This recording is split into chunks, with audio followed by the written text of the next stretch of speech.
And so, lifting as we climb, onward and upward we go, struggling and striving, and hoping that the buds and blossoms of our desires will burst into glorious fruition ere long, with courage born of success achieved in the past, with a keen sense of the responsibility which we shall continue to assume, we look forward to a future large with promise and hope, seeking no favors because of our color, nor patronage because of our needs. We knock at the bar of justice, asking for an equal chance.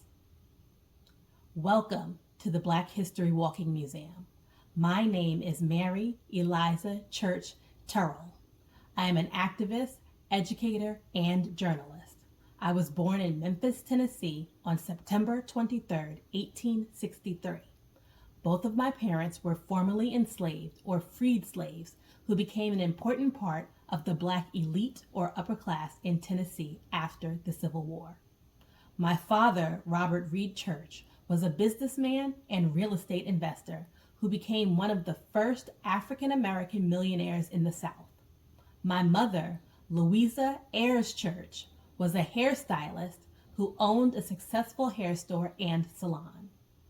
My brother and I were able to experience an education and life that many other African American children did not have at the time.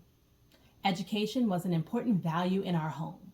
My mother was not satisfied with the available education where we lived, so I was sent to Antioch, a preparatory school in Ohio at the age of 8 through my high school years. I then attended Oberlin College, also in Ohio, becoming one of the first African American women to earn a college degree. I received my bachelor's degree in 1884. 4 years later, I earned my master's degree, going on to teach French, writing, reading, and geology for 2 years at historically Black Wilberforce University. Then relocating to Washington, D.C. to teach Latin at the prestigious M Street Colored High School. In 1891, after marrying my husband, Robert Terrell, who was also a teacher at M Street Colored High School, then later becoming an attorney and very important judge, I was forced to leave my position as a teacher there.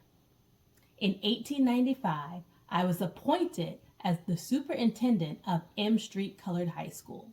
I was the first woman to hold this position. In 1892, after a close childhood friend was involved in a tragedy, I jumped full force into my life of activism for the rights of both colored or African American people and women. I joined Ida B. Wells Barnett in her efforts against tragedies like my friend's.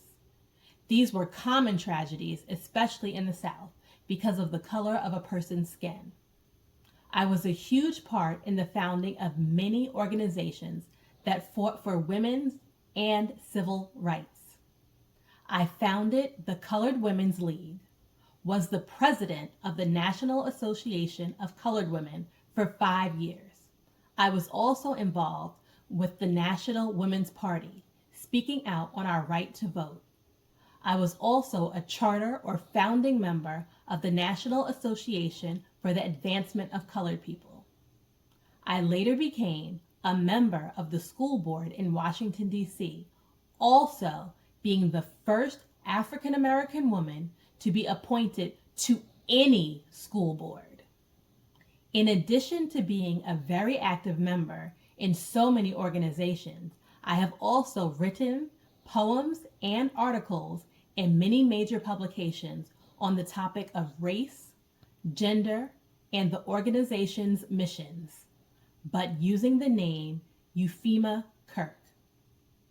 I have dedicated my life to racial uplifting, the belief that Blacks would help end racial discrimination by advancing themselves and other members of the race through education, work, and community activism. I believe in the power of equal opportunities to push the race forward. I believe as one succeeds, the whole race is uplifted. I hope I have inspired you all to be active in your communities and fight for change where it is needed. I am so excited to be visiting your classrooms today and giving out red Gatorgrams for your thoughtful questions. Thank you.